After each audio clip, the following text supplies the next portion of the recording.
चोर उचक्का मेसी चुपचाप कुर्सी पर बैठा हुआ है। वो बोल नहीं सकता लेकिन सुन सकता है। जो कॉफ़ी वो पी रहा है उसमें स्ट्रॉ है, क्योंकि वो अपने दोनों हाथों को हरकत नहीं दे सकता। एक बाजू पूरा ही मफलूज है और एक कोहनी तक कटा हुआ है। जिस कैफ़े में वो कॉफ़ी पीने आया है, यहाँ का स्टाफ उसे जानता है। वो जानते हैं कि उसे क्या चाहिए। एक बार फ़ोन पर बेल हुई थी तो वेटर ने उसका फ़ोन जेब से निकालकर उसके सामने रख दिया था। वो उससे पूछ रहा था कि क्या वो कॉल ओके कर दे, लेकिन उसने नाम में सर हिला दिया था। वो फ़ोन उसके सामने रखा रहा था। फ़ोन पर फिर से कॉल आई थी। वो ये याद करने की कोशिश कर रहा है कि ये फ़ोन उसके पास कैसे आया। उसका अपना फ़ोन उसकी दूसरी जेब में था। इस पर सिर्फ माँ की कॉल और मैसेज आते थे। मैसेज खुदकार तरीके से 1 मिनट के वक्फे के बाद मशीनी आवाज़ के ज़रिए पढ़े जाते थे और कॉल भी 30 सेकंड के वक्फे से ओके हो जाती थी। माँ उसे कुछ ज़रूरी हिदायतें देती थी और बस, जिसे वो कान पर फिक्स ब्लूटूथ आले की मदद से बाआसानी सुन लेता था। 10 मिनट बाद उसने बहुत मुश्किल से वेटर को ये बात समझाई थी कि वो फ़ोन को ऑफ़ करके उसके कोट की जेब में वापस रख दे। उसकी कॉफ़ी ख़त्म हो चुकी थी। वो उठा और घर की तरफ चल पड़ा। वो आज 2 हफ्ते बाद घर से बाहर निकला था। माँ ने उसे ज़बरदस्ती भेजा था। अगर माँ ने मौसम का हाल सुन लिया होता तो वो उसे कभी ना भेजती। वो भीग चुका था, लेकिन वो खुश था क्योंकि उसका बुखार उतर चुका था। उसके सुन बाजू के इलाज के सिलसिले में उसके लिए दवा तब्दील की गई थी, जिससे उसे एलर्जी हो गई थी। वो बीमार हो गया था। वो कैफ़े से बाहर निकला तो बदस्तूर बूंदाबांदी हो रही थी।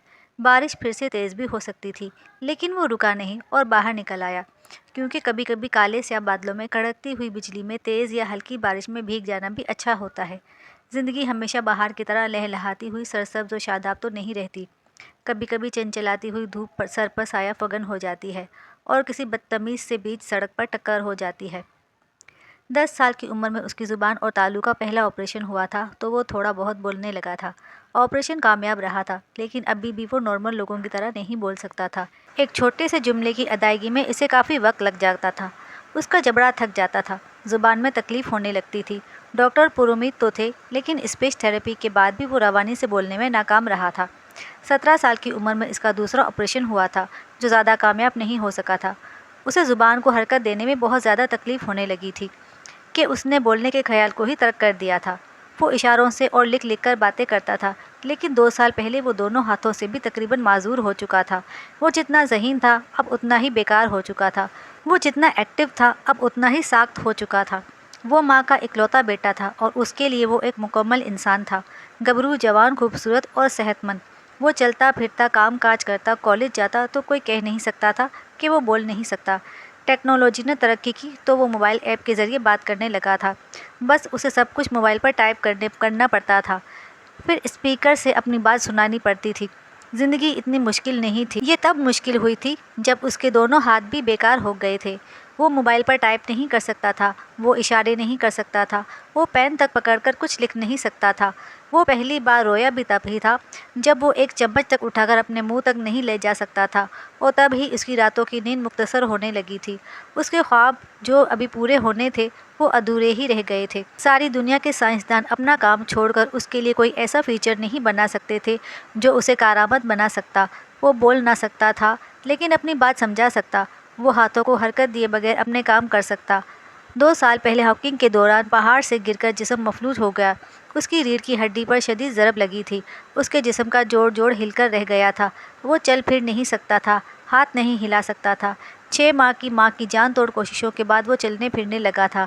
उसकी सेहत बेहतर होने लगी थी, लेकिन उसका हाथ सुन और बेकार होकर जिस्म से झूल रहा था। दूसरा कोहनी से हाथ तक कट चुका था। मुकम्मल इंसानों की दुनिया में अधूरे इंसानों को बहुत हिम्मत से काम लेना पड़ता है। वो अपनी हिम्मत खो रहा था।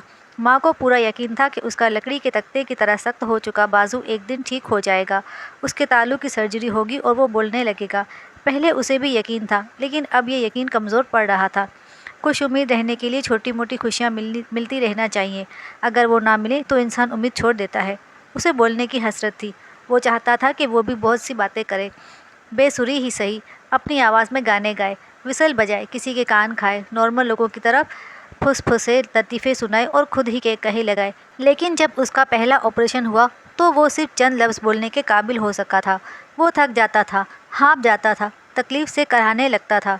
उसे लिख लिख कर बातें करने की रूटीन को जारी रखना पड़ा, लेकिन लिखी हुई बातें पढ़ने का किसके पास वक्त होता है। यानी दोस्तों के ग्रुप में जब सब बैठे गप्पे और कहे लगा रहे हों और वो पेन से लिख रहा हो और फिर मतलूबा शख्स को दे रहा हो और मतलूबा शख्स के पास इन चंद हरूफ को गौर से पढ़ने का वक्त ही ना हो। ज़ुबान वालों की दुनिया में बेज़ुबानों के कहे अल्फाजों की वैल्यू ही कितनी होती है। हम इतने मसरूफ़ हो चुके हैं और हमारे पास वक्त की इतनी कमी हो चुकी है कि हम जो बोल सकते हैं उन्हें नहीं सुन सकते। जो बोल ही नहीं सकता उसे कैसे सुनेंगे। दुनिया का अलमिया खुदगर्ज होना नहीं, बेहिस होना है।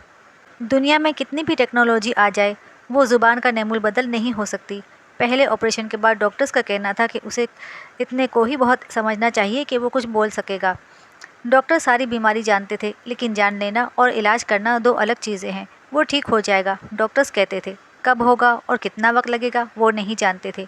कोई नहीं जानता था, लेकिन वो जान गया था कि वो कभी ठीक नहीं होगा। वो बोल नहीं सकेगा, अपने हाथों को हरकत नहीं दे सकेगा।